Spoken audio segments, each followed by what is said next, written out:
ব্লুটুথের সাথে আমাদের সবারই পরিচয় আছে।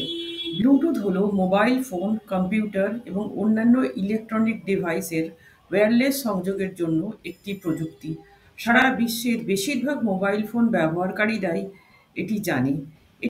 এটি এমন একটি প্রযুক্তি যার ফলে লক্ষ লক্ষ মানুষকে স্বল্প দূরত্বের ডিভাইসগুলির মধ্যে দ্রুত ডিজিটাল ডেটা স্থানান্তর করতে এবং মাত্র কয়েক সেকেন্ডের মধ্যে অন্যান্য ডিভাইসের সাথে সংযোগ করতে সক্ষম হয়েছে। কিন্তু এর নাম কেন ব্লুটুথ হলো তা কি আমরা জানি? কোথা থেকে এলো ব্লুটুথের নাম? চিহ্নই বা এমন কেন? জানেন কি এই রহস্যের কথা? নমস্কার। না জানা অজানা জানা ফেসবুক পেজ এবং ইউটিউব চ্যানেলে আপনাকে স্বাগত। এই পৃথিবীর আনাচে কানাচে কত অজানা কথা রয়েছে, তার মধ্যে চেষ্টা করেছি কিছু কিছু আপনাদের সাথে শেয়ার করতে। এই তথ্যটি হিন্দিতে দেখতে ডেসক্রিপশন বক্সে দেয়া লিঙ্কটিতে ক্লিক করুন। ১৯৯০ দশকের শেষ দিকে আইবিএম, তোশিবা, এরিকসন, ইন্টেল, নোকিয়ার মতন কোম্পানিগুলি একজোট হয়ে স্বল্প পরিসরে বেতার তরঙ্গ ব্যবহার করে বিভিন্ন ডিভাইসকে সংযুক্ত করার প্রক্রিয়া শুরু করেছিলেন। সে সময় কোম্পানিগুলির ভেতর সমন্বয়কের জায়গাটি নেয় ইন্টেল। একদিন এক আলোচনা সভায় সব কোম্পানির প্রতিনিধিরা উপস্থিত ছিলেন। ইন্টেলের মোবাইল কম্পিউটার ইঞ্জিনিয়ার জিম কারদাক সে সময় ভাইকিংদের নিয়ে একটি ঐতিহাসিক উপন্যাস পড়ছিলেন। সেখানেই পেয়ে যান রাজা হেরাল্ড ব্লুটুথ গ্রামসনের পরিচয়। রাজা হেরাল্ড গ্রামসন ছিলেন ভাইকিংদের রাজা। ৯৫৮ সালে তিনি নরওয়ের সিংহাসনে আসীন হন। তাঁর একটি দাঁত ছিল খারাপ। দাঁতটি কালচে নীল রঙের হয়ে গেছিল।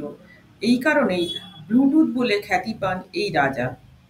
রাজা হেরাল্ড সমগ্র স্ক্যান্ডিনেভিয়াকে ঐক্যবদ্ধ করেছিলেন। কেন্দ্রবিন্দু ছিল নরওয়ে। এই ব্যাপারটির সঙ্গে নিজেদের কাজের মিল খুঁজে পান কারদাক।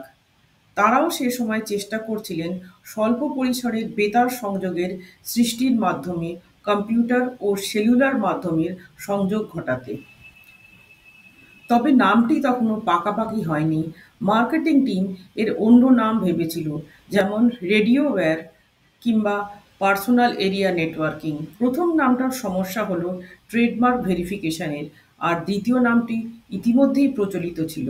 কাজেই শেষ পর্যন্ত ব্লুটুথ নামটি রয়ে গেল, যা শুনে আমরা বুঝি স্বল্প পরিসরে বেতার তরঙ্গের মাধ্যমে যোগাযোগকে। ব্লুটুথের লোগোটির অর্থ সম্প্রতি bluetooth.com-এ ব্যাখ্যা করা হয়েছে। ব্লুটুথের লোগোতে রয়েছে প্রাচীন ইউরোপে ব্যবহৃত বর্ণমালা রুন। দুটো রুন যেন বাঁধা পড়েছে একে অপরের সাথে। ইয়ঙ্গার ফুত্রাক রুন, হাগল এবং বারকানা রুন।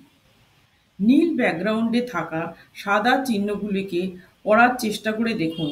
দেখবেন লেখা আছে এইচবি। এটা মূলত হেরাল্ড ব্লুটুথের নামের আদ্যাক্ষর।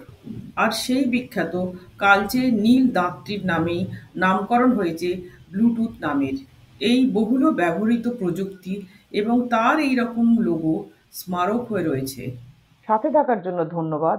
এই রকম নতুন নতুন তথ্য পেতে ফেসবুক পেজটি ফলো করুন বা ইউটিউব চ্যানেলটি সাবস্ক্রাইব করুন।